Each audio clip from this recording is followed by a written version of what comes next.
In the Alchemi-Culture philosophy, there are 7 polar aspects of humanity that we need to look at if we hope to transform ourselves and the world around us. These are cosmology and philosophy, law and justice, economics and currency, citizenship and social dynamics, agriculture and ecology, science and technology, and healing and medicine. In this podcast, we're going to talk about these topics. We're going to expose ideas that can help inspire an alchemical transformation of our culture, one listener at a time.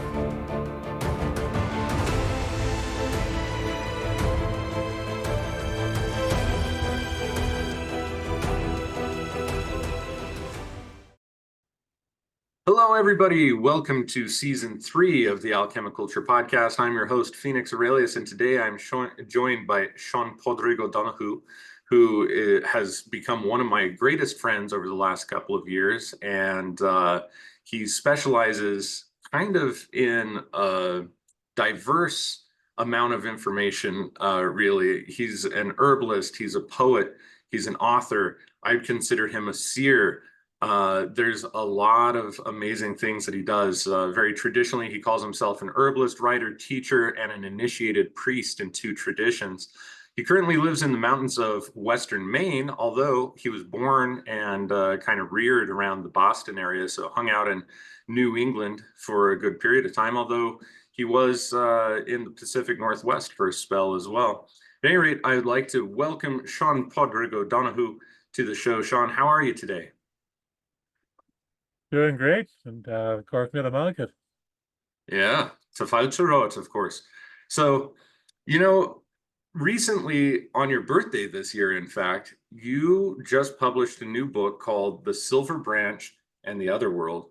And this has been probably my very favorite herbal book that I have read in God only knows how long. It is chock full of really extraordinary perspectives that you yourself have garnered. And of course, as one might be able to tell just by your very name here, there's a lot of kind of Irish tradition that makes its way not only into this book, but into all of your books. I wanted to just kind of pick your brain a little bit and just have you maybe talk to us a little bit about what the Irish tradition really means to you and how it influences who you are and where you write from. Yeah, it's a great question. And whenever we get into this kind of conversation, we are automatically likely to draw the ire of the Gardaí Dúchas, the self-appointed police of the tradition, because they're in this era of identity politics and policing boundaries.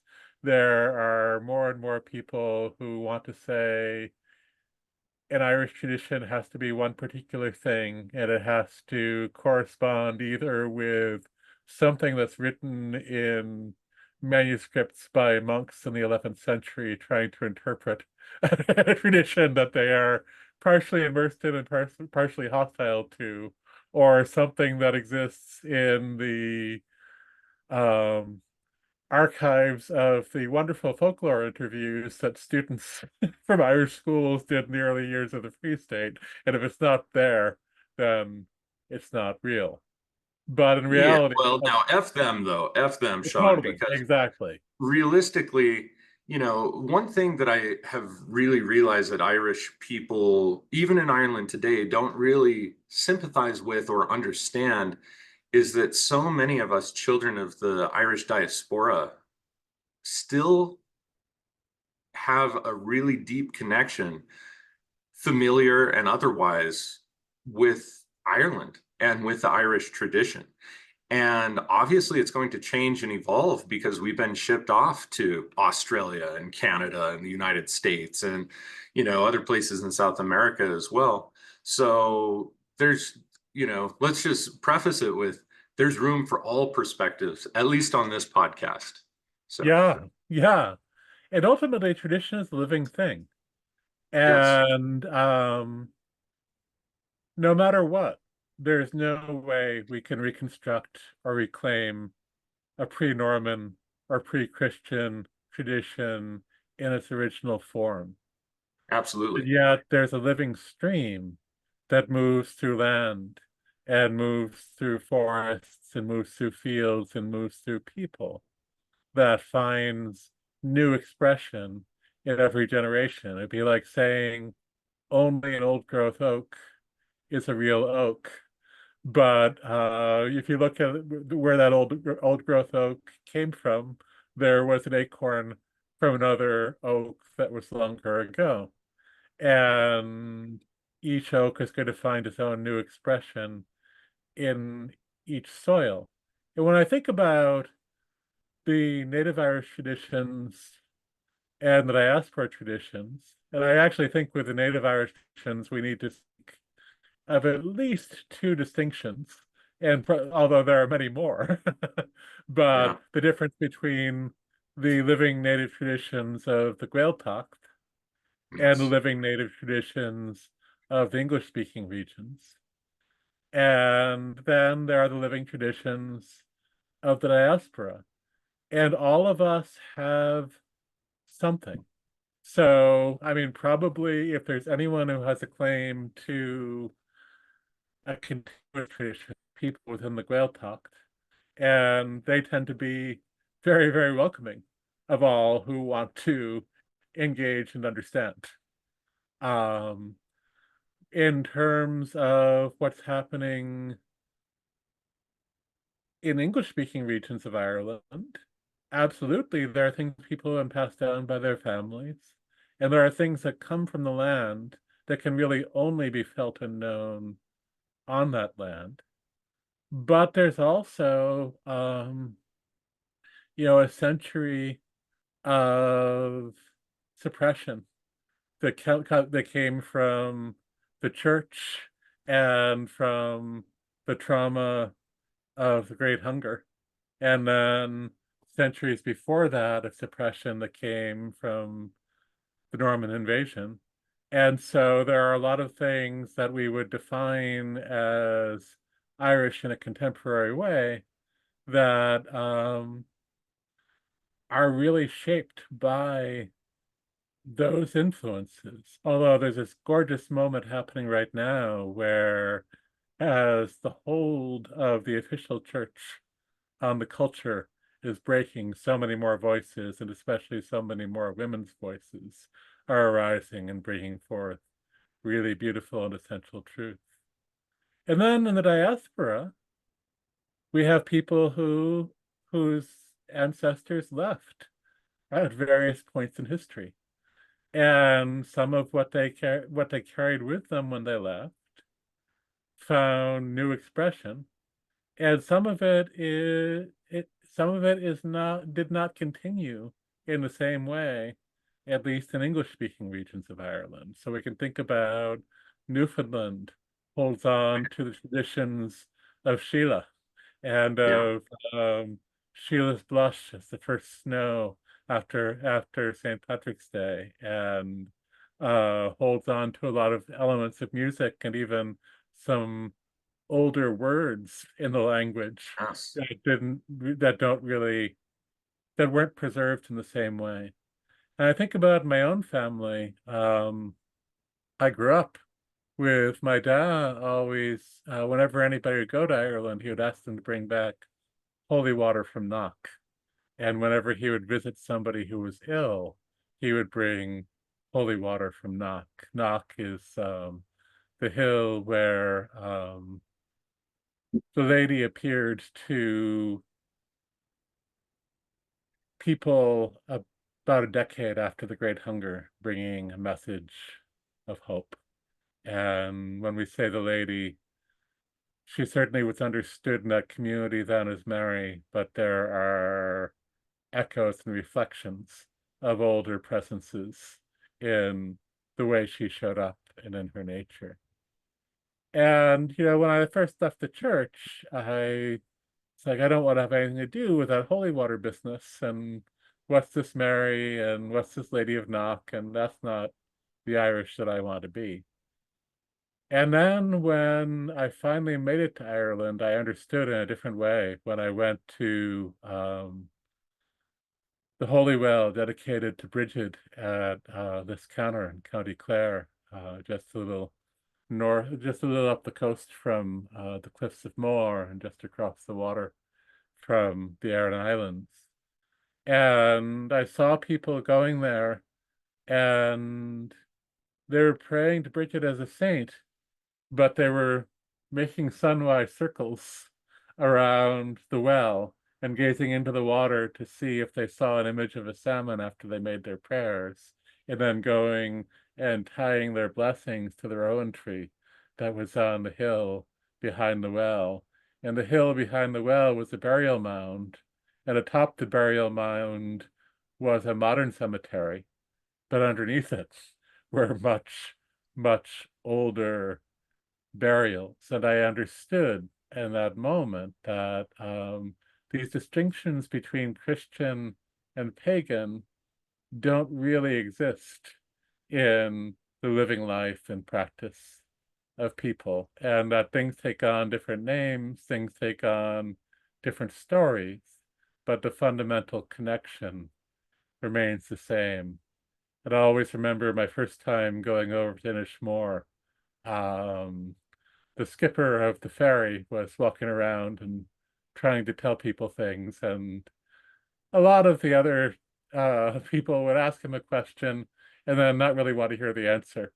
But he noticed that I was actually listening to what he was saying. And as he noticed me listening to what I was saying, he came over and began talking with me. And there's always a sort of sideways things that happen, especially when you're talking with an old fella in the west of Ireland, where they'll kind of say something and test your response a little bit. And depending how you respond, they might then just go looping off another direction, or they might dive deeper. And he kept diving deeper and diving deeper. And it turned out that he, in addition to having spent all his life there, had a passion for reading archaeology papers, and as well as a passion for being on the sea. And when we pulled into Kilronan, as I was getting off the boat, he put his hand on my shoulder, and he looked me right in the eye, and he said, "History on this island exists in layers. Go to Dun Angus, and you will understand." Well, and isn't that the case though too, especially with Ireland, the history does exist in layers.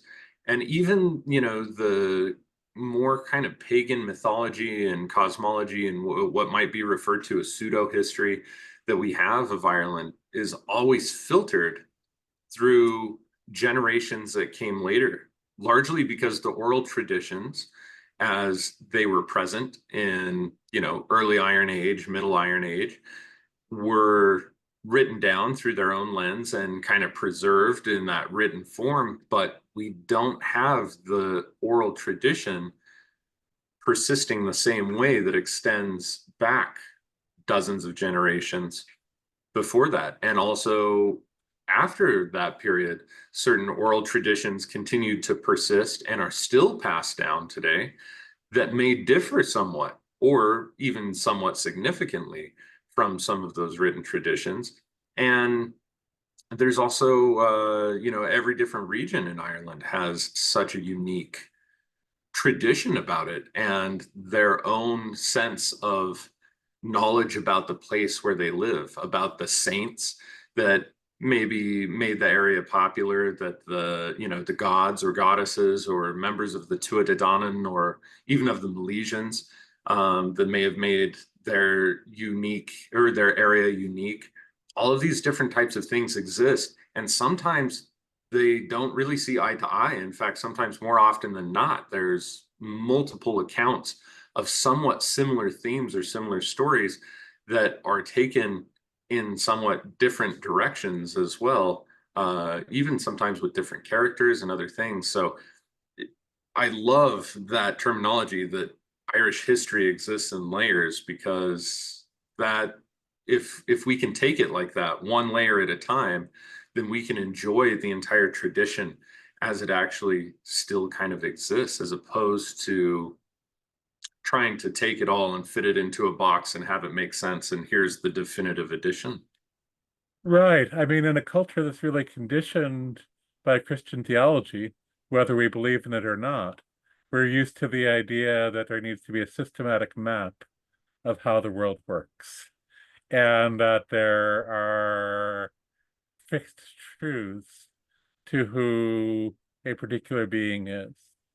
And then we also have the phenomenon, both in the pagan world and in the herbal world, where there's a tendency to treat things as abstractions and to speak either in terms of archetypes or, in the case of paganism, to speak of gods as mythic figures, Right. in a way that rather than thinking of the mythic as a layer of reality, speaks of them as bound by a particular story, or to think of plants as having particular fixed attributes and uses that will always remain the same, rather than being in relation, because these are living forces and living beings. And it's like if I had conversations with several different people about who is Phoenix, that some people would say, well, Phoenix is an astrologer. And then someone else might say, well, Phoenix is a druid. Somebody else might say, well, Phoenix is an alchemist. And it's like, well, which one is it? Yeah, exactly. We see that overlaid over almost all of the mythical figures, specifically of the Tuatha, don't we? We do. And I think there are two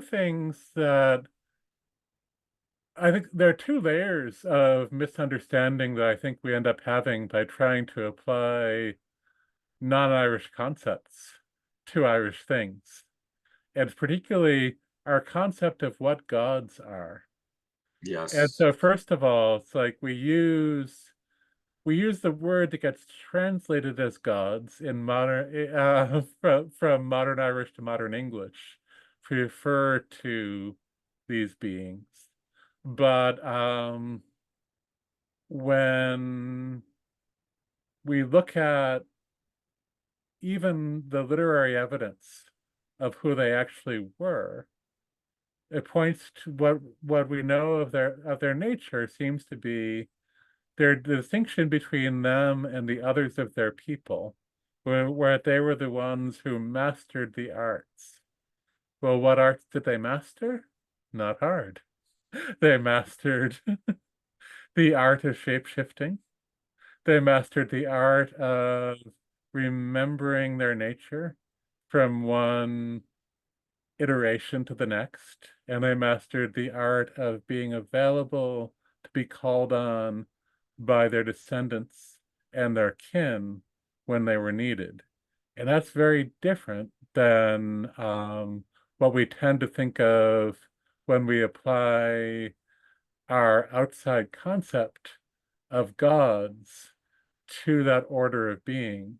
Although it also explains why the Irish were perfectly willing before the official Roman Church was imposed to say, oh, sure, well, yeah, those saints, those sound great. Yeah, those are your kin who you can call on those Yeah, ways. Maybe we'll call on them too.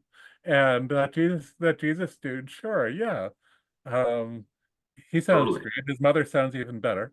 And and then the other thing that we tend to do is we take like the classical understanding of the Greek and Roman gods as being the gods of X, Y, or Z and try to Yes. apply that. And so it's like, it doesn't really fit. I mean, yes, Angus Og has great associations with love, but it's with the tribulations of love. It's with being lovesick to the point that he's actually laid up in his bed for a year, thinking that the vision will never be completed. And his father, Exactly. Dagda, which some people might call the god of generosity, but he has to learn the generosity by being tricked by his son into giving him his inheritance. Yeah, totally. Well, and I see this all the time. I'll be reading something about, just anything, especially on social media these days. They're like, Angus Og, the sky god and a god of love. It's like, oh my goodness gracious, to actually reduce the complexity of all of the stories that we have, specifically about, I guess you could call this Vringlod Naangus or Nahangus, the dream of Angus, which was really where he fell in love with his bride, was first in a dream. She came to him in a dream and came to him again, and he wouldn't eat, he wouldn't sleep, he wouldn't do anything. And then eventually he would fall asleep and enter back into this dream and then see her again. And he became so lovesick with her. And his longing was so great that an entire sickness fell over the whole land.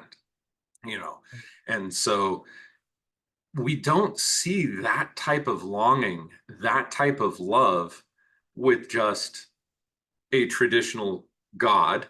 And even the term, I would have to go back etymologically to really understand it fully. But I know for a fact that the Irish word dzea, or god, and the plural dzeha are actually Romanized interpretations in Gaeilge. They are not native necessarily to the Irish. When we would have talked about any of these people in Middle Irish or in Old Irish, in Seán Codelg, we didn't have the term God the way that we think about it now. It was more like a distant ancestor that is revered because they epitomize a quality or a skill, or are a kind of a patron or patroness of a particular area. And it doesn't have the same, it actually has more kinship to the concept of a saint, really, within the Catholic tradition than what it does as a god or an actual divinity. And this was, I remember taking Sharon Pace McLeod's class on the Celtic Otherworld, which was like a year-long class. And she was like, yes, all Celts, especially the Irish, definitively have gods, and they look to them as gods and divinities. And I was like, maybe after the Irish, Christianization period, because the entire cultural filter actually ended up changing to think of God as a divinity as opposed to somebody that we come out of succession from, right? Right. Yeah. And like sometimes, and then like modern people will try to put this categorization of like, oh, well, the Tuatha Dé Danann are the gods. But it's like, well, Manannán is a god. If you're using God in that way. Crom Yeah. Cruach is a god. The Kayak is a god. They were there before the Tuatha Dé Danann. And then when we think about the one who's mastered the arts and is called on by their descendants and comes to help, I mean, not only do the saints fit, but I look at my own family story, and my great-grandfather was named for Donald O'Donoghue Moore, who was a sorcerer and Yeah. who mastered the art of shape-shifting. And then when concentration and trust were broken by a scream, disappeared into the lake, but rises up on the 1st of May every year. And during my great-grandfather's childhood, when people couldn't pay their rent, they would go stand by the lake and call his name. And there are stories as late as the 1890s of a mysterious figure coming and handing them a bag of coins, and then they go to the landlord or the landlord's agent and pay the rent, have the payment recorded, and then as soon as the payment is recorded and they've left the building, the coins turn to dust. It's like, well, I mean, how does that not fit the definition? And he was living millennia after the era that we think of as when gods would have existed. And so, but it also is interesting because if we think of these as people who were living beings who, through great dedication to their art and to the people and to the land, were able to then fulfill this role for their descendants, then we have an inspiration, perhaps an obligation, to attempt that. And if we put this off into, oh, well, there are this other order of beings, then we don't have to worry about that. Which I think short sells humanity as we exist today, because we are all capable of extraordinary things, our talents, our interests. It's not like we have to be great and godly in the traditional sense, but to stand for something. Like, my grandfather stood for absolutely great humor. Everywhere he went, people knew him as having just an absolute sense of humor, and he lit up the room.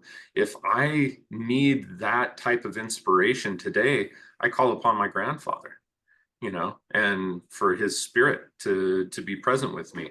I think that we as humans need to get back to embodying something, having our lives really stand for something as opposed to just being somewhat meaningless, and to judge ourselves by metrics of financial well-being, which is what the world has been primarily reduced to. We don't have great skills. Like, I could count on one hand all of the great bladesmiths that I know of the modern era, that I personally have met. I know that there's many great bladesmiths out in the world. That's not what I'm saying. I'm saying the ones that I actually know. Whereas this used to be something that was pretty freaking ubiquitous, even up to 100 years ago.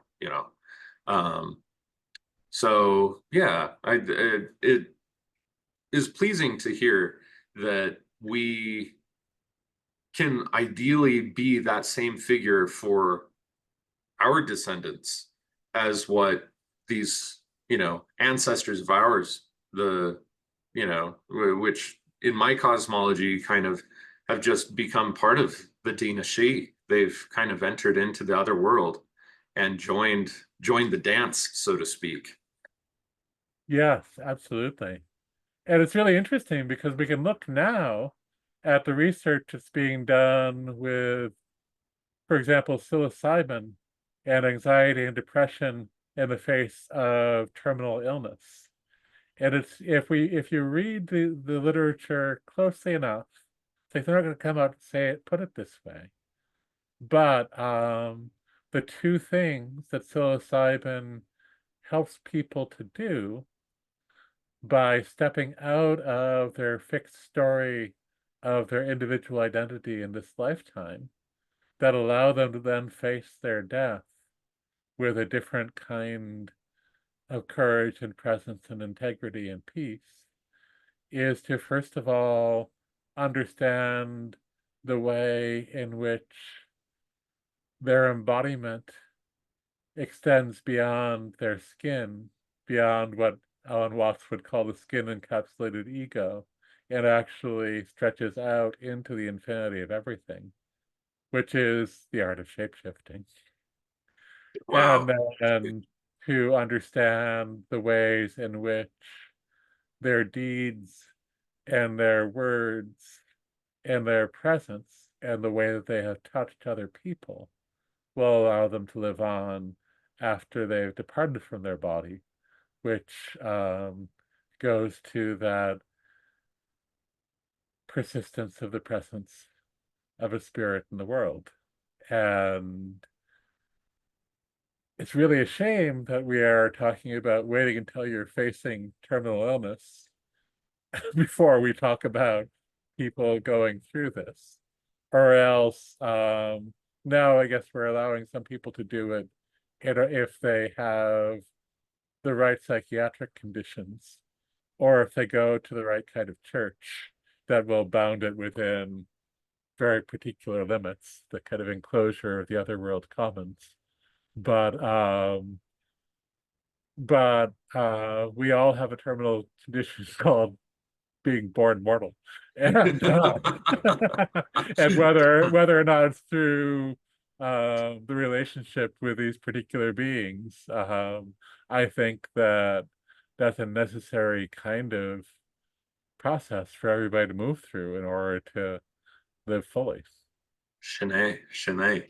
So, you were born to a very Irish American family. I mean, your father's line, if I'm not mistaken, was the line of the O'Donoghue who had come over during Angorta Mór, during the Great. No, it was later actually. It was later. Okay. My great grandfather came over.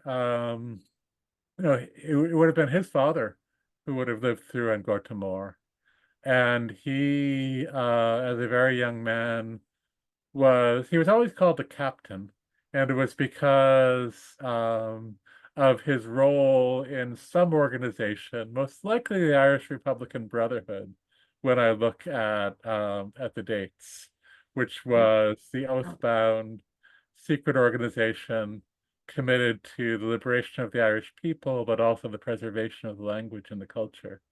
And so he came over at the age of 21 with a price on his head, and he spent his whole lifetime living on the highest hill, the whole rest of his life, living on the highest hill in Lynn, Massachusetts, because he wanted to be able to look out over the harbor and see if any British ships were coming in.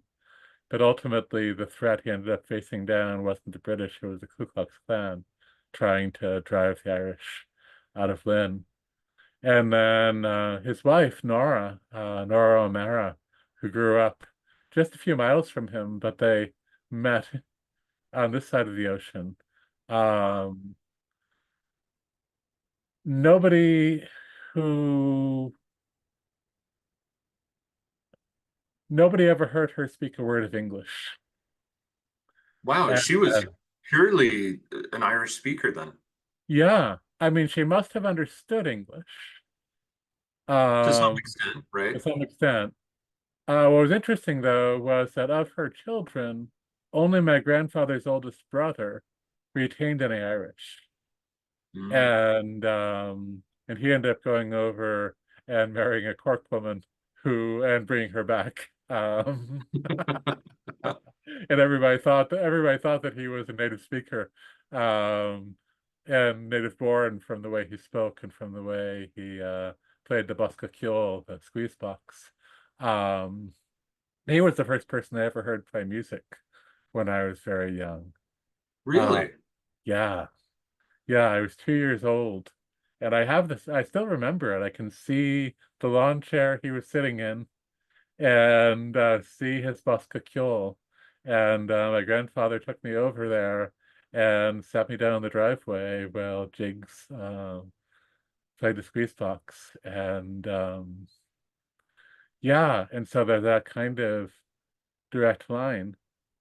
Um, and yeah, my father grew up in really the Irish Catholic ghetto of Lynn, Massachusetts, and then found his way out through becoming a teacher.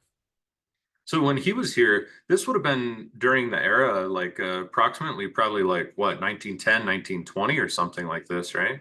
Earlier still, I think it was like early, I can't remember the exact date, but it was either late 1890s or early in the first decade of the 20th century that he came over. But there's a very interesting thing when we look at the census records, is there are all these unrelated Irish men who are listed as residents of the house during each census. And so my sense is that probably he and his wife remained involved in the transatlantic networks that were bringing people over and Oh. sending money back to Well, it kind of, fund the Republican struggle. well, especially that time, you kind of needed it, right? Because before we really have, well, and especially after the railroads met, um, here where I'm at, actually, the Union Pacific Railroad kind of met, drove the Golden Spike. There were signs everywhere, no Irish need apply. You know, Irish were very heavily discriminated. I mean, very, very, very heavily discriminated against and looked at as being other than human. Um, I mean, and that extends back centuries from an English point of view, where, you know, our language, our religion, everything about us was completely dehumanized. And it wasn't until actually somewhat recently, you know, I would say 1940, 1950, where the actual assimilation of Irish people actually had the status of being considered white. You know what I Right. mean? Absolutely. Yeah. Yeah. So, Well, and I think about, there's a terrible bargain in that. James Baldwin spoke about whiteness as a moral choice. It's the choice to sacrifice your identity and your culture in order to be allowed access into society. yeah, which was interesting with the Irish aspect because, most of us didn't get the choice. It was just that other other groups that had migrated here or had found themselves here by one state or another ended up noticing that there was more of a likeness of our skin color to the groups that considered themselves white and just kind of lumped in the same boat. I don't think that most Irish people ever really got to make that choice, as far as I can tell. Although it's interesting, is I do think there's a degree to which the choice did get made. Oh, okay. I'm Because I interested in think your because I perspective. feel like there are two very different strains of Irish American culture. In terms of, we can look at people like Mother Jones, who really came over and sided with the other downtrodden people. And that Hmm. continued up through, like, we can look at the number of Irish American names in the leadership of the white aspects of the civil rights movement in the 60s, etc. And so there is that tradition that understands we were treated this way, we won't allow others to be treated this way. And then there was the other tradition, which really began with the New York police force, which was, okay, we're willing to be your attack dogs in order to gain access to this culture in a different way. And Yeah, one that's true. one of the really striking stories that come to be told about this is told in several places by Bernadette Devlin McAlliskey, who was and is a great leader in civil rights movement in the north of Ireland. And when she was involved in organizing in the Bog Side, they were inspired by Martin Luther King. And they were looking at that example of American civil rights. And then when she came over to raise money for the struggle, and she started visiting Irish American communities in different places, there were some who understood, but there were places where they wouldn't give the check to her because they didn't really trust her solidarity with Black people, and they wanted to give the check to the church instead. And very famously, when the mayor of New York gave her the key to the city, she drove over to the headquarters of the Black Panther Party and gave the key to them. Absolutely. Well, now let's talk about this because even that spirit of kind of defiance and revolution and civil activity, that also made its way into your life early on in your career, didn't it? It did, yeah. I came into this world with a sense that things were not as they should be, and that there was something really fundamentally wrong. And part of that has to do with the spirit who I am. Part of that has to do with being autistic. And part of that has to do with some of the values I inherited. But growing up in suburban Massachusetts, in a town where all the money was coming from the weapons industry, starting school in the early years of the Reagan administration, Mm. and you know, at 6 years old, beginning to understand what nuclear war was, and beginning to understand what endangered species were.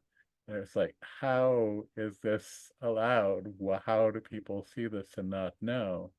I became really, really deeply ingrained in activism. And then, which became really my passion, the center of my life, from about the age of 10 up into my 30s. And it's interesting thinking about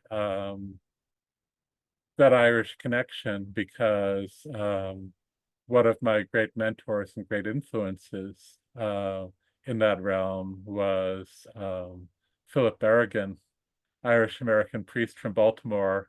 He and his brother Dan, who launched the Catholic left, and by breaking into the draft board in Catonsville, Maryland, and pouring napalm on the draft files and issuing an apology for the burning of paper instead of children, and getting to know him and Liz McAllister and a lot of other people in that part of the Catholic anarchist pacifist movement, and seeing that deep dedication to really living the life with every breath and with every heartbeat was deeply influential on me. Eventually, I found that even a radical interpretation of Catholicism didn't fit the shape of my spirit, and I had called onto a different path, but there's still a great deal of inspiration that comes for me from them and from that movement, and a tremendous amount that I learned about the power of ritual and of precisely the right action and the right language in the right moment. So I think one of the most brilliant acts of ritual in history we just came up on major anniversary of it was when Phil and Dan and 6 others went into General Electric plant in King of Prussia, Pennsylvania, and hammered on the nose cones of the missiles and poured blood on the blueprints. And it was interesting because this was the era of Reagan and the initial rise of the quote-unquote Christian right. And they were bringing forward the vision of the Book of Armageddon, of we're moving towards the final battle. And so what those people who called themselves the Plowshares 8 were doing was they were saying, no, look at the text. There's another vision of the end of time in Isaiah and in Micah that says, and the people shall stream to the mountain, and they shall beat their swords into plowshares and their spears into pruning hooks. And even though that's not my text, that's not my tradition anymore, the brilliance of taking that textual language and making it real through action really sticks with me and guides a lot of my sense of crafting ritual. Oh man, yeah. That's really awesome.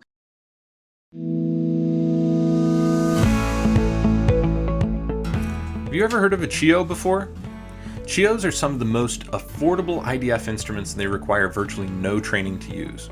We have 5 different Chio instruments available on our website, each with varying price points ranging from only $195 for the car and computer balancers to $695 for the remote balancers. Now, all of the Chios work by inserting a Chio or Phoenix Aurelius branded IDF hologram card, and the instrument will broadcast all of the tuning saved on that hologram to your environment.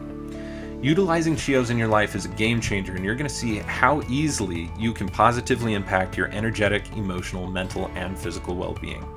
Use the link in the description below to see our Chio instruments and to learn more about how they can help you achieve multidimensional wellness. Let's get back to this episode. So I've covered 2 of the things that I really wanted to talk about your background that become ultimately very clear in the book. Your Irish background, your background with being an activist. Let's talk about the third aspect that I see as being really quintessential if we really want to understand from your perspective. And you brought this up. You said that, you were diagnosed with autism or being somewhere on the autism spectrum. Now, was this a late life diagnosis for you? It was, and I actually have never gone through the formal medical diagnosis process. At the point that I began to realize I was autistic, I was living abroad on a work permit, and having the diagnosis would have gotten me deported. So I didn't go through the process then. And my Yeah. couple of times since then, it's really funny because to get formally diagnosed as an adult is a really involved thing, and it involves all these different steps of paperwork and phone calls. And one of the characteristics of my particular variety of neurodivergence, which has some autistic and I'm learning probably some ADHD elements woven into it, is challenges with executive function with organizing those kinds of Yeah. tasks on paperwork and such. But Irony. yeah, but it was after all my life not really understanding what was going on and why my experience of the world was so different.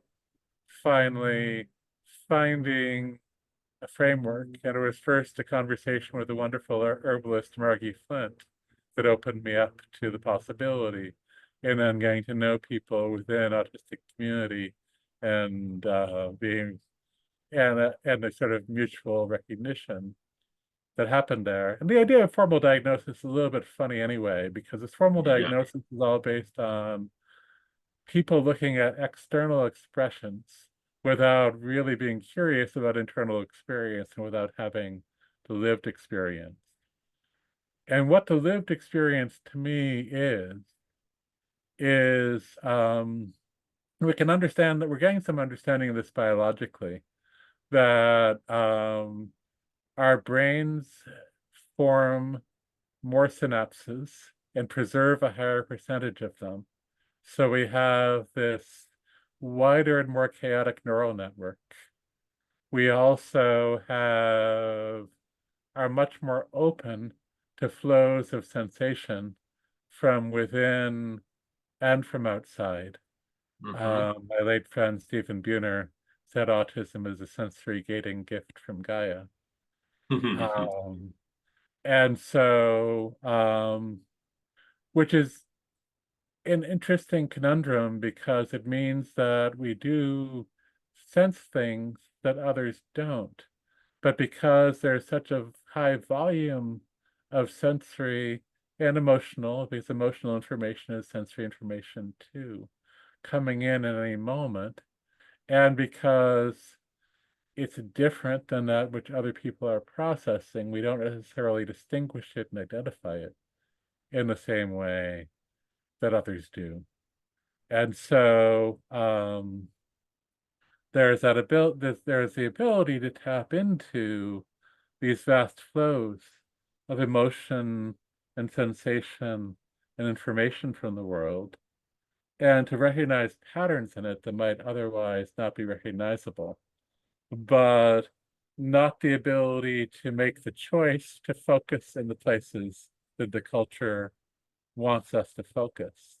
Yeah. And also because, in large part, because of this different internal experience, there often can be challenges in communicating across a neurobiological divide. And just as, generally speaking, a Black person knows more about white culture than a white person knows more about Black culture, an autistic person tends to understand more about the non-autistic world than a non-autistic person tends to understand about the autistic world. But we're still understanding it from outside it. And so there's always an aspect of performance. Yeah. And sometimes we get the performance wrong. Yeah. Well, Yeah, quite frequently it happens because it's like nobody spoke what the expectation was. How do I right. know what the expectation is? It's like others, for whatever reason, it seems to me that other people get these cues of this is what's right and this is what's wrong and this is kind of the share. But nobody ever told me. The memo never came Totally. across Yeah, my desk, you know. right. And it's like, oh, I'm forgetting his name, your man who was the early computer programmer in England who had the code breaker, who then got ostracized for being gay and is on the money now. And Benedict Cumberbatch played him in a film. His name's escaping me, but anyway, Okay, sure. yeah. There's a great point in the film about his life. Alan Turing. Ah, Uh, right. Yeah. yeah, where he's at school and he's finding out about codes and code breaking for the first time. And someone's explaining it to him, and he says, "Oh," and it talks about, "Oh, well, it's about figuring out here's the symbol, and here's what it represents, and here's how they go together, and here's what that means." And he says, Well, isn't that every conversation? Seriously, though. Yeah. Yeah. Well, one of the things that I think is really important to share from the internal experience, because all too often we hear about autism from people who are not autistic. We hear about neurodivergence from people who are not neurodivergent. And like you said, based simply on an external metric of performance, one could say neurodivergent people typically have a lesser performance in certain instances when it comes to social engagement or to this or to that. But, one of the things that I've really loved about your perspective over the years as I've been following your work, Seán, is that you're like, autism is always treated as this thing that needs to be overcome. It's always this thing that is like wrong with the individual, as opposed to just a new state of being, just a new way of being, a new way of expressing. And it still seems like we're somewhat light years away from an inclusion, which is ironic because at least here in the state of Utah, 1 in 3 males born every day is autistic. And so this is an increasing portion of the population of our society who are going to continue to see things this way. What is the breaking point of inclusion in terms of the way that we change society to meet the needs of the people that inhabit it? Well, and my question becomes inclusion into what and why? And Right. so, yeah, we can break this down in a couple of ways. And, there may or may not be more of us, or there might be more of us being diagnosed, and probably there's some combination. And probably to a large degree, if there is a larger percentage of us, the role of the internet and associative mating has something to do with that. The late Steve Silberman just just died recently. His wonderful book Neurotribes talks about things like the science fiction clubs that were correspondence clubs that began in the 1950s, and that providing people who were isolated and looking at things in different ways were their first beginning to come together, and then Silicon Valley providing some of that as well. But if we look at that literature from evolutionary biology, it looks like most of the 200 genes that contribute to neurodivergence have been preserved in the human population since the time when we coexisted with other hominins, and probably involve some degree of Neanderthal and Denisovan admixture into the human gene pool. And when we look at the preservation of those kinds of traits over such a long period of time, we have to believe that there's some purpose within the ecology of the human community that they serve. And I think that in most traditional communities, that purpose would have been that purpose of seeing and perceiving what the rest of the community wasn't perceiving, and that being understood as a really, really important role. And then when we get to culture as monoculture, that becomes really ostracized and penalized. And now we come to this modern era, and a lot of people, when they talk about neurodivergence, will use these terms high functioning and low functioning. Yeah. And first of all, you know, where one places one on that spectrum, on that external spectrum varies a lot according to what you're valuing in a person from day to day. So somebody who hears me give a lecture might think I'm high functioning. And then if they're trying to have a conversation with me when I'm at the edge of losing speech, they would think of me as low functioning. And when I learn that I can't tie my shoes, they really put me there. Um, but then they also think that because I can give a lecture or write a book, I must be faking all those areas that I can't perform the same way that they do. And the question of functioning really raises the question of, well, what's the function of a human being? If the function of a human being is to create wealth or to support others in the creation of wealth, then Yeah, I mean, you're going to score that in a certain way. But we can look Yeah. at, for example, Dene culture speaks has traditionally spoken of the purpose of human beings being the recognition and celebration of beauty, in which case suddenly autistic people become super high functioning. And then we began to look at these movements toward inclusion, and I'm actually very skeptical of them because what I find is if your particular skills and talents are easily monetized, then there's a big tech company that will create a room with special lighting and let you wear your earbuds at work and let you wear comfortable clothes and be off in some wing with the other weird people and do your weird people things there as long as you're producing writing code or developing software or doing whatever it is that they want for them. Yeah. But if your specialty is looking at deep patterns in history or listening to trees or discerning what's happening in the wind, then not really a place for you in that inclusion movement. Yeah. Well, that's absolutely spot on, actually, is that, we have to take a look at what does inclusion mean, because oftentimes what I think the rest of the monetized world would look at inclusion as is you can fit within our model in these areas. Whereas as autism, like I said, 1 in 3 boys, at least here in Utah, being born with autism, this means that within 30 years, 33 or more percent, because there are also girls being born with autism, but at least 33% of the males are going to be more or less kind of in a league of their own that way.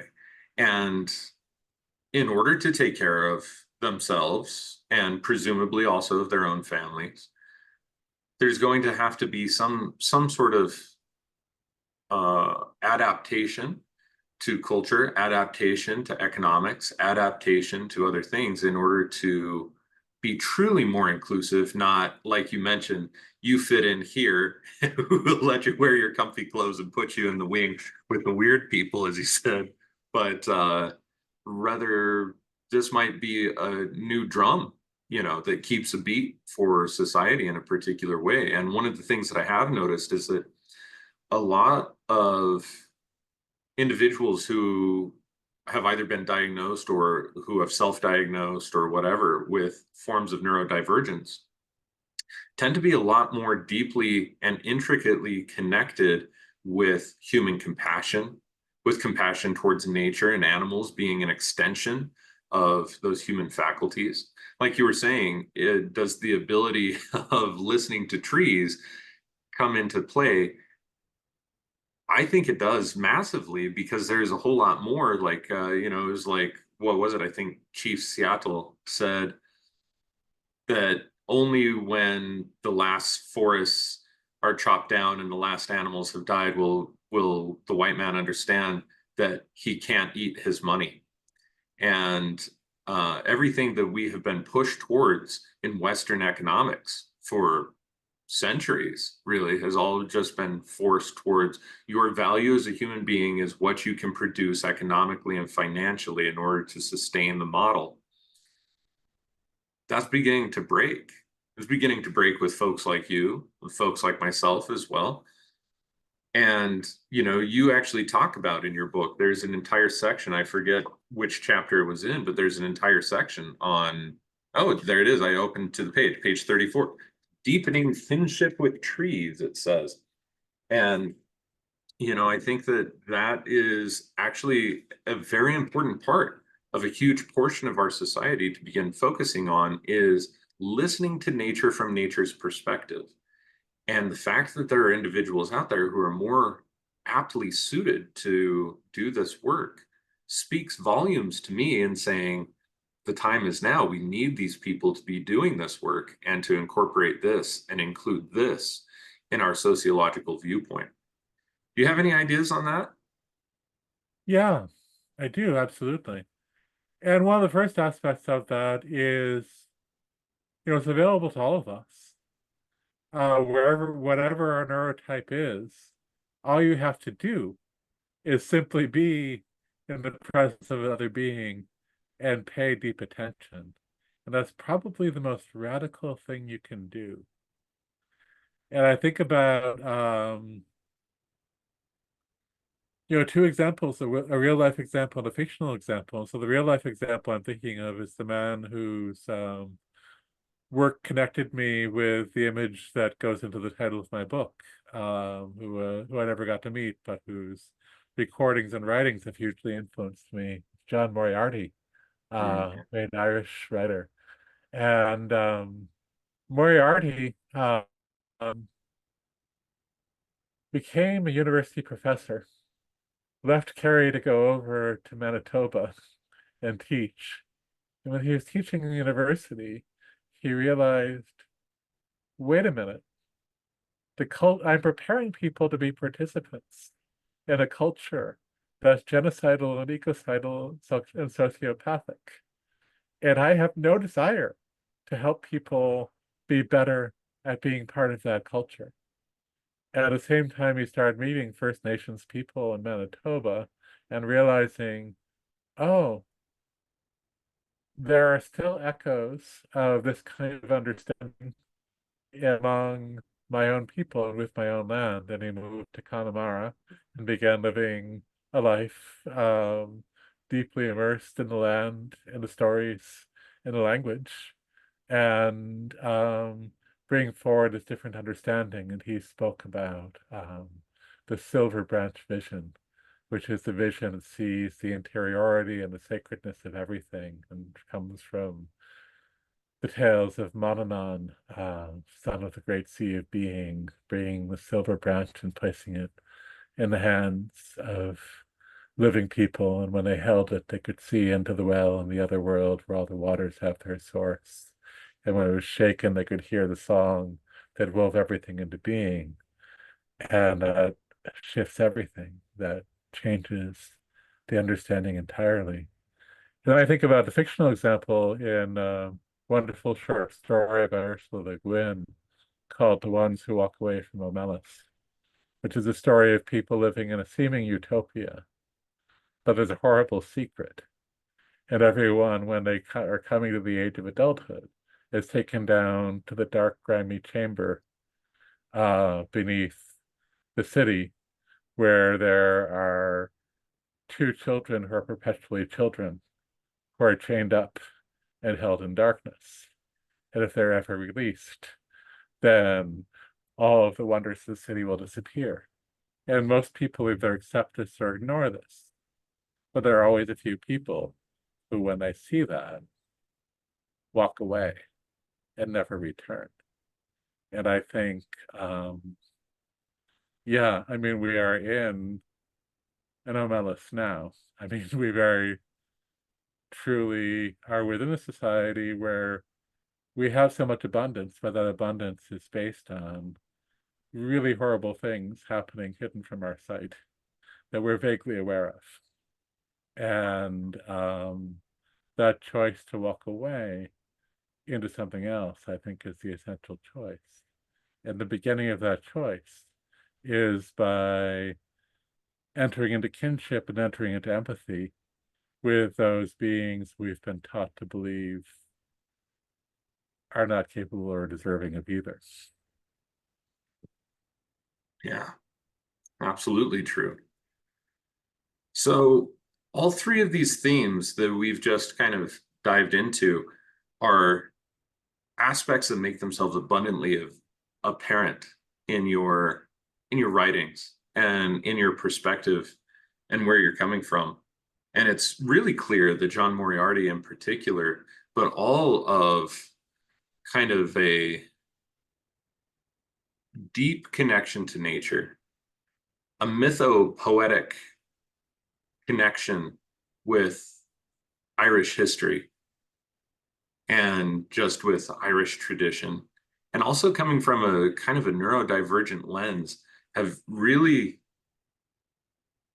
kind of culminated your perspectives on not only time spent in the forest but also on your uses of herbs. Would you say that that's accurate from your perspective as well? Absolutely. And I even, although I use the word myself, I even bristle a little bit at the word uses because when we recognize that these are other living intelligences that Correct. we are to help us engage in transformation, um, it becomes something different than use. And yes, sometimes we are taking parts of their bodies and putting them into our bodies and or putting them into other people's bodies, which is an incredibly intimate thing and Completely. needs to be treated with the same respect that we would treat that depth of human intimacy. And also, when we're doing that, we incur a certain obligation, almost a debt, to those beings who are giving their bodies, which is that what their gift be used in a way that makes the world not only better for us, but better for them and for their kin and their community. It's so funny because, when I was starting out as an herbalist and I thought about, well, what's my purpose in doing this? The first idea was to help people. And then I was like, well, what are you helping people doing? And it's like, well, you're helping people achieve the change that they want to change, that they want to achieve. It's like, but is that really what we want to do? I remember having a conversation with a group of students about this years ago about, let's say somebody comes to you and they're a lobbyist for an oil company and their problem is insomnia. And you start asking them about their insomnia. And they say, well, every night I have these horrible dreams about beaches covered with oil and birds dripping with the tar. And can you help me stop having those dreams? And like, yeah, you could give them a ton of hops, a ton of kava, and just knock them right out. And then they go back and try to make them be better at going back to doing the thing they were doing before. But just because that's what they're asking for at the surface doesn't really mean that's what they're asking for at the depths. And it Mm, also doesn't mean, and even if that is what they truly want, like, sure, they can go ahead and pursue that. But I have my choice about am I going to allow the bodies of plants to be given over for this purpose? And my answer in that case would be no, I'm not, because it has to be in the service of them. And also, there are so many times when we can just receive the medicine of the plant by simply being in, or sometimes just invoking its presence. And so I think about one of the deepest, some of the deepest plant medicine I ever received was from an 1100-year-old oak in the west of Ireland. And I had gone there with this deep question because I looked around at all of the models of masculinity in our culture, and they felt really bankrupt to me. And I tried to ask, am I something else? And it's like, well, nope, there are people who, there are all manner of expressions, but you are this thing that is called male, that is called masculine, that is your nature. And so I'm like, okay, well, what the hell do I do with that? And what I find in my life is when I'm asking a question and the answers in the current culture don't make sense, there are two places I reach, and one is to the ancestors who precede this culture, and the other is to the living intelligences that dwell right now outside it. And so going to Ireland, I carried a question for both. And coming to this really old oak, it was huge, and there was a curve in the trunk that was wider. There was exactly like an inch bigger than the width of my shoulder, so I could lean back. and be held. Mm-hmm. And very few of us have experiences of being held that way, and especially very few of us of larger builds have the experience of being held by a being much larger than us in that way. And I was feeling that solidity, and I was feeling so deeply held. And my first reflection was, oh, this feels so maternal. And then this voice from the tree emerged and said, that's not what I'm showing you. And said, and then I started feeling the particular kind of solidity of it. And not to say the feminine can't be solid, but what the tree was showing me in that particular moment was what masculine nurturing means and is. And I understood that at a deep level. And even now, when I want to remember that, I can take my body back into those sensations and feel the way that oak helped me.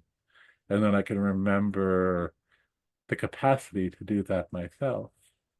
And it was interesting because it was several years later that I came across passages from Robert Bly, from Wendell Berry, talking about, yes, there is a nurturing masculinity that was lost from this culture in the Industrial Revolution when the man was taken out of the household and the father was no longer part of the daily life of the children in the same way, and no longer part of the household in the same way. So there might be a few living people I could learn traces of that from, but not in the same way that I could learn it from an oak. Mm-hmm. Yeah, totally. Especially such an ancient one too, you know. Yeah. Wow. Yeah, roots running deep.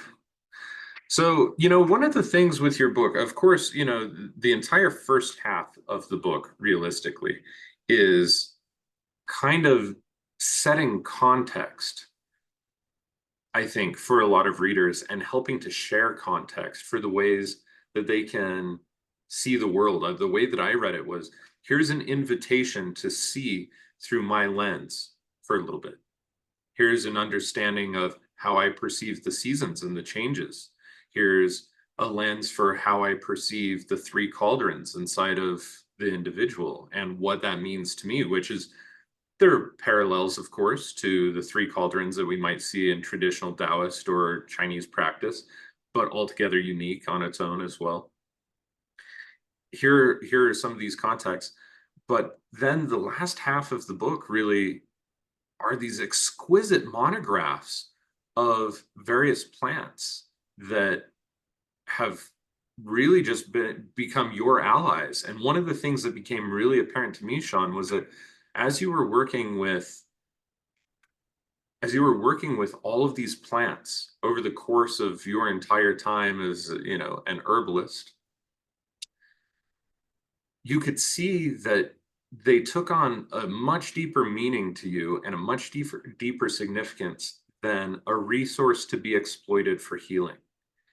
You really show a deep and intricate connection with them, and the way that you synthesize information, because like, for instance, when we were learning about Psilocybe cubensis inside of your monograph, here are biochemical terms, here are ancestral terms, here are all of these really unique perspectives that have kind of been synthesized and make sense through your own lens of experience, and are so beautiful and completely change the way that I think a lot of people are going to be perceiving some of these herbs. I'd just be interested to hear about, what your experience looks like when you're working with developing a plant relationship, because it's very clear that you've spent a lot of time observing their habitats in nature, all except for, if I remember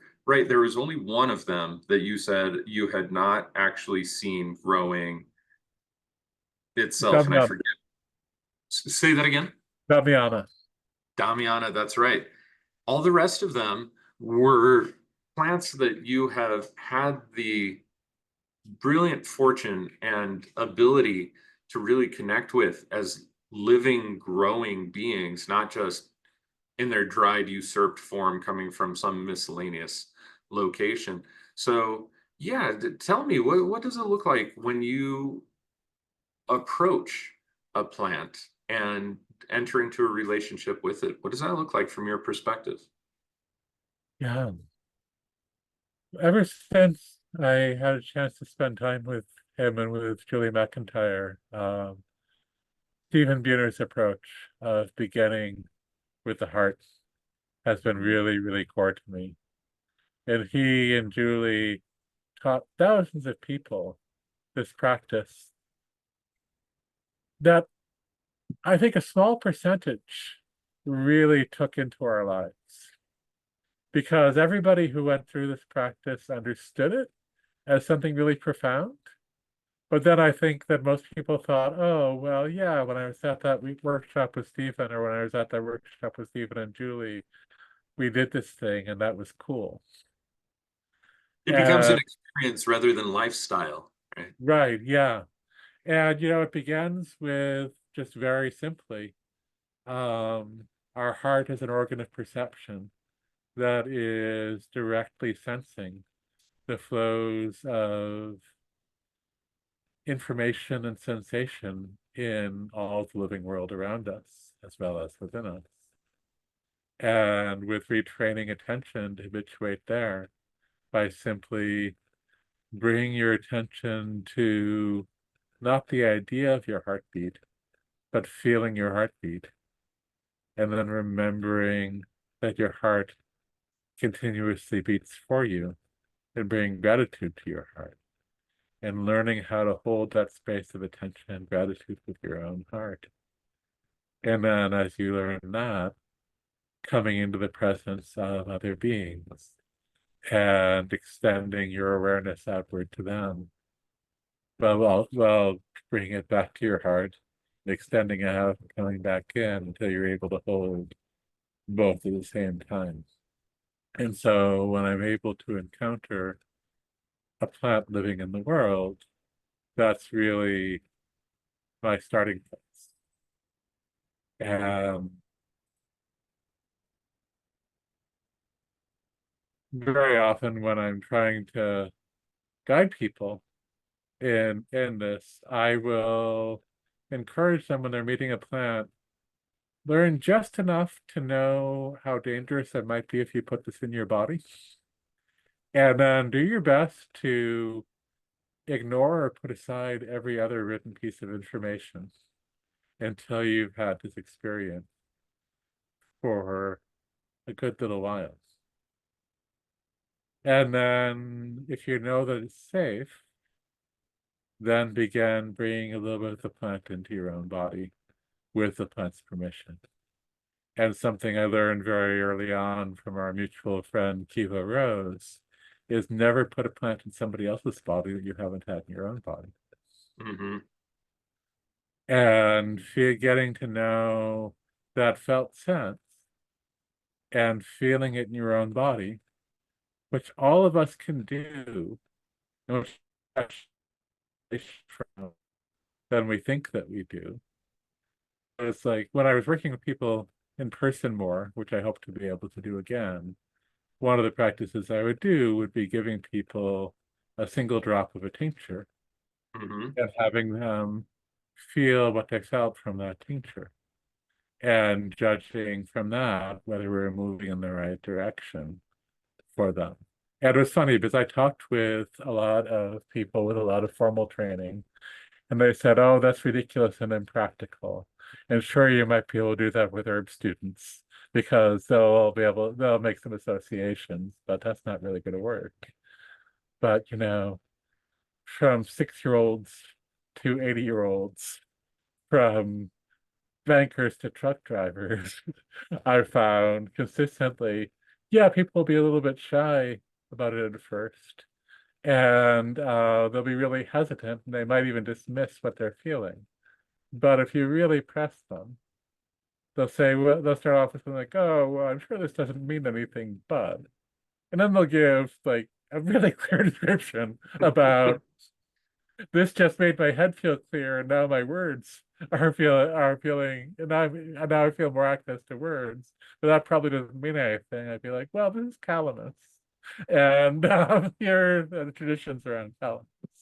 So I go to that place, and then once I've gone to that place, then I usually begin looking at the 19th century American and English monographs to find how physicians who are using these as their only medicines applied them. From there, I'll begin to look at some of the ethnobotanical literature to find out how people applied these medicines more widely.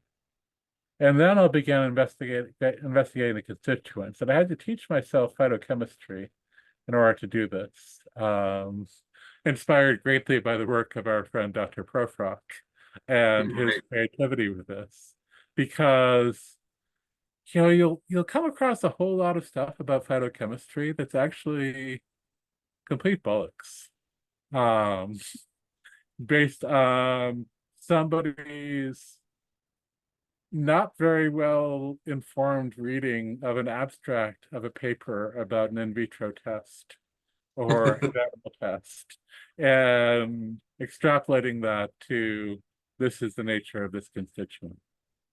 But Yes. if you look at molecules are entities too, and molecules have their nature too, you can look at what seemingly very divergent information about a single compound and get to see how that compound shows up. You can do that even better if you could find multiple plants that have the same compound and find what's similar and what's different. And you can say, okay, this probably has something to do with this molecule. And so Yeah. that can begin to form the picture. And so it's the layers.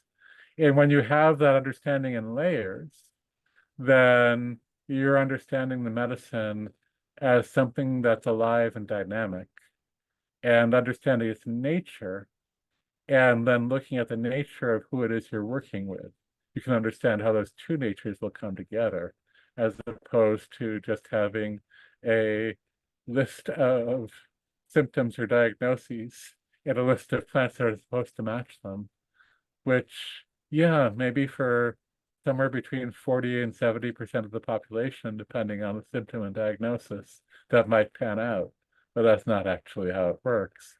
And that also prevents us from innovation, because if we understand the patterns, we can look to apply these medicines in context, call on these medicines in context that people haven't called on them before, without being willy-nilly of, oh yeah, I'm just going to give you some black walnut and see what happens because black walnut's cool. Um, it's we can make that we can have that informed experimentation, um, with which is also always important to be transparent with.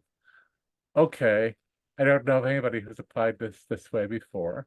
But when I look at what's happening with you, and when I look at what I know with this plant, I feel like this might be a match. How do you feel about trying this? Mm, that's beautiful. And part of, when you're taking a look, because there's so many different systems actually of categorizing plants. Ayurveda has a very, very intense system based on, pre-digestive taste, post-digestive taste, and it's different actions on the bodies and different dhatu that it, tissues that it interacts with. Chinese medicine has this also equally as complicated type of thing. But I feel like for so many people who are getting into these systems, unless they want to go to school and just kind of be inundated for years and years and years in a scholastic system that actually distances them more often than not, in my experience, from nature itself and from the plants and the way that they grow. They're learning about a thing. They're not learning from the thing. They're not learning from the plants. And what's really fascinating to me, and one of the things I admire most about your work, Seán, is how much information is taken from the plant and then other information put into context about what you learned directly from the plant, seeing it grow, seeing its expression, seeing like for instance, you work with skunk cabbage. I believe that was one of the monographs that you have inside of the book, right? And when you take a look at its energetics, the way that it shows up in nature and what it has to offer by way of its inherent beingness, the way that it shows up, especially, you always end up seeing snow melting around these skunk cabbage and other things. It seems like it's a great way to, for instance, just to draw a parallel, to help thaw a very frigid personality, or to help a frigid personality otherwise blossom and begin to open up to this kind of warming nature and a living, growing season. There's so many cool, beautiful ways of being able to utilize the poetic manifestation of the plant as the medicine for the poetic manifestation of the symptoms that are inhibiting another individual. And it becomes apparently clear to me in all of your work that it's this first and foremost that really makes itself known in your practice and in the way that you see your clients and in the way that you just correspond and work with nature. And it was really, really fascinating to me, of all of the plants that you had listed off the top of your head, since you're the author, you might know this better than I. How many plants did you actually write a monograph for inside of this book? Do you remember? Somewhere in the 20s. And it's amazing to me that of all of those, the only one that you did not have an intricate, deep relation with seeing it grown is Damiana. That's it's a really beautiful thing, because most people who go to an Ayurvedic school never seen any of those plants grow. Maybe they tried their hand at growing ashwagandha once, or they visited my buddy Jeff's farm up in Portland or something Oh and yeah. saw ashwagandha growing there.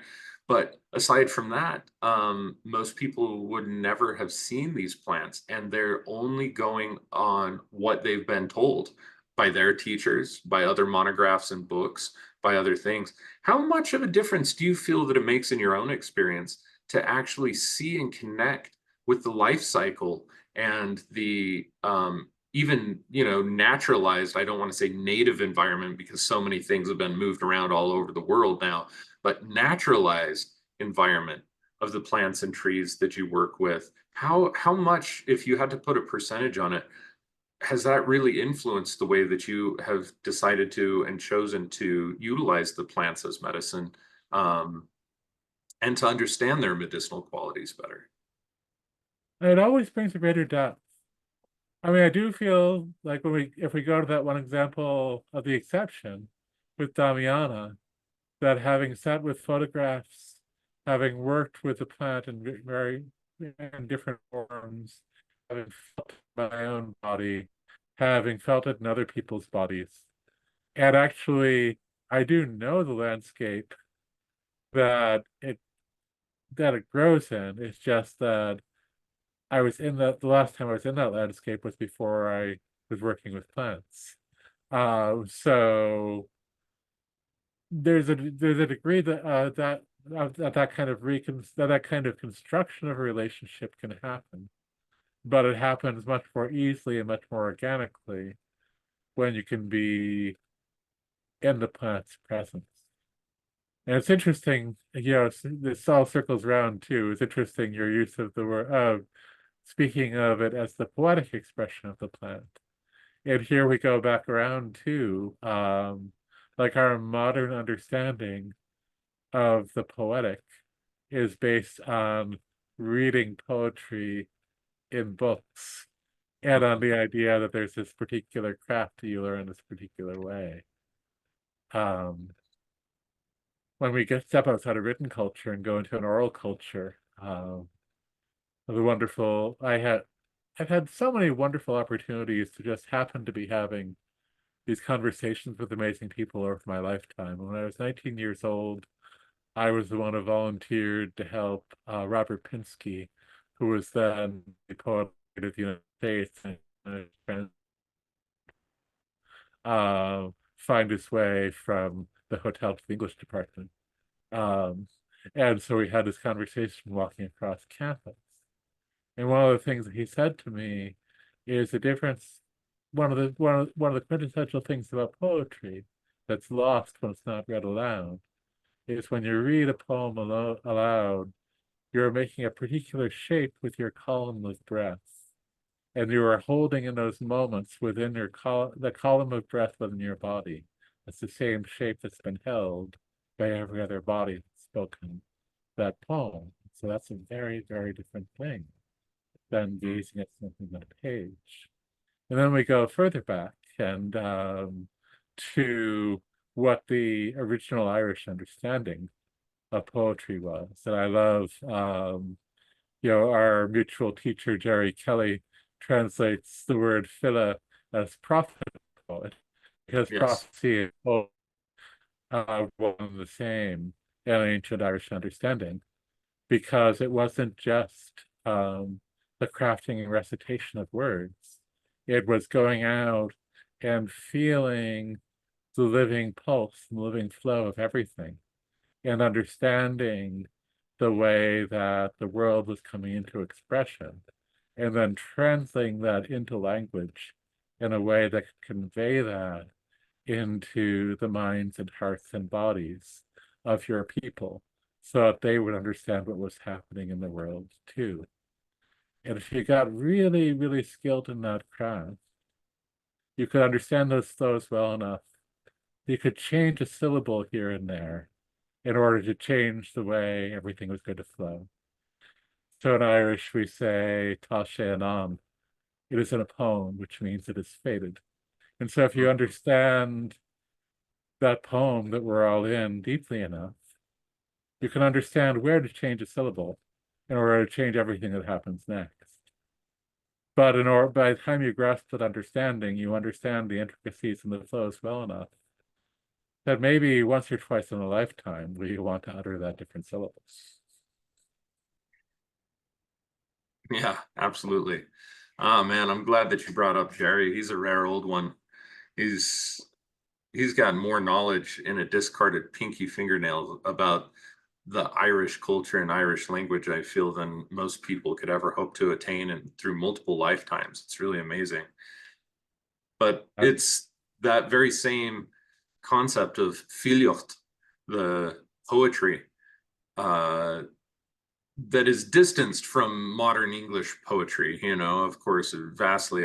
Not to say that any language has a barrier on it, but like you were saying, the understanding of the energetic signature of nature and being able to somehow recite that to an abstract degree through word, through shared meaning, that is really beautiful and uh, intrinsically deep to our nature. It helps us to understand and to go beyond just the rational faculties of our understanding of a thing, to really grasp it and to understand it. And for your part, Seán, I feel like you've done this absolutely outstandingly well in this book, The Silver Branch and the Other World, Forest Magic with Plant and Fungi Allies. This is like when I say this is one of my very favorite books I've ever read ever, and hands down my favorite book that I've ever read on plants, easily in the last 5 to 10 years, which is really saying something. I mean, if you were just to take a look at my library here, you'd say, oh wow, there's some really wonderful titles, but this stands out first and foremost among them. Uh, it's just such an honor and a pleasure to be able to have you on this planet, Seán, and to have a transmission that can go out to the world to help them see through this lens, because I feel like it's so lovely and so needed at this time. There's a lot of there's a whole lot of schools coming up and teaching people, this is this, use this for this. That style of herbalism I've always hated. Use this for this. It completely drives me nuts. This is the diabolical opposite, I think, at least in my perspective, of that entire approach. And it helps us to reconnect really deeply to the living world, and helps us really, like you mentioned, deep dive and to really connect with the plant and fungi allies. that exist, whether people are going to be connecting with the same allies that you have monographs for here, or whether they're going to do the same thing with their own bioregional plants and maybe even plants that are non-bioregional to them. But being able to take a step forward in that direction, begin to perceive through extrasensory, if we want to refer to that in that way, extrasensory information and the direct connection that we can have with all things. It's like you were saying, sometimes you have to, your way of connecting is kind of that Buhner's methodology, or that was passed on at least by Buhner, of feeling the heart. But even beyond that technique, there's an intrinsic swapping of information between us and all of nature consistently, always.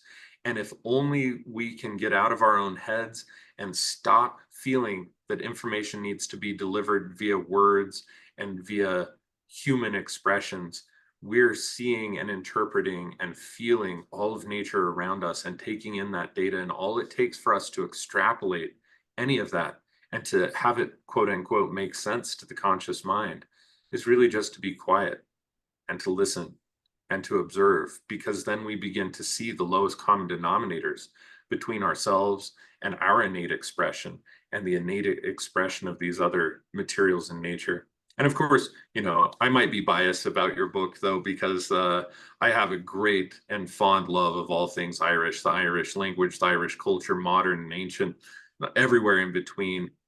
And there is definitely a very strong, and we share many different teachers too, and folks who have influenced us. Buhner, of course, Matthew Wood, right? John Moriarty. Like, we have a great deal of very common interests in that way. But I have given this to some of my other friends, and they have said the exact same thing that I have, and they do not know anything about the Irish tradition. And so I think that it really speaks quite universally, Seán. And I give you a huge kudos for undertaking this work and putting things so eloquently and so explicitly that people all over the world will be able to reach out and have a tome like this for future generations. It's really, really extravagant. So mahu. Glad you like it, and so grateful to be kin and fellow travelers on this wild road. Absolutely. So, we've got to start wrapping up this interview here, Seán, but I want you to be able to share a little bit more about your work. Obviously, you have this book available. It should be available for purchase probably from your website now, I would imagine. Is that true? You can find links to my website, and then yeah, pretty much most of the major booksellers in the English-speaking world, you can order it or access it one way or another now. Yeah, and then I also do weekly online classes every Sunday night, 7 p.m. Eastern time, through my Other World Well Hedge School. Smattering of subjects in the mythic and magical and herbal realms, combination of what's calling to me and what people ask for. Those are every Sunday night, and always glad to have people diving in and joining in. I also do consultations, primarily at this point by phone and by Zoom, but I'm hoping to get the capacity in the coming year to begin doing a little bit of in-person work with people again. And also, yeah, just beginning to make my way out into the world to teach in person again. We always both teach at the amazing Good Medicine Confluence, which is the great gathering of our tua that happens every year, and my very favorite gathering of people that there is. But I'm beginning to look for and accept invitations to do some in-person teaching elsewhere. Late October, I'll be teaching on Mount Desert Island here in Maine for a couple of days, and more to come in that vein. Oh, so amazing. So amazing. Yeah, for everybody who's out there, we have links down in the description. You can visit otherworldwell.com to visit the Otherworld Well Hedge School, which is the school that Seán runs. And man, it's always a pleasure. Visha and plaisir a lauert liat. And it was a pleasure to speak with you today, as it always is. And thank you so much for sharing your grace and your wisdom and all of your insight with us today. It's an absolutely fantastic conversation, Seán, and I just respect the hell out of you, brother. Thank you so much for this wonderful conversation and for who you are and all that you're doing in the world.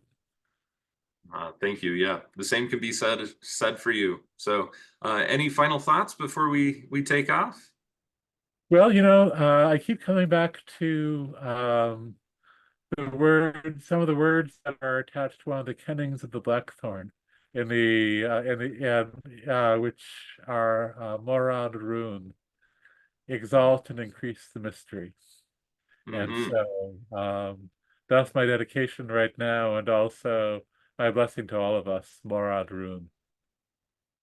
So beautiful. What a wonderful way to finish it all.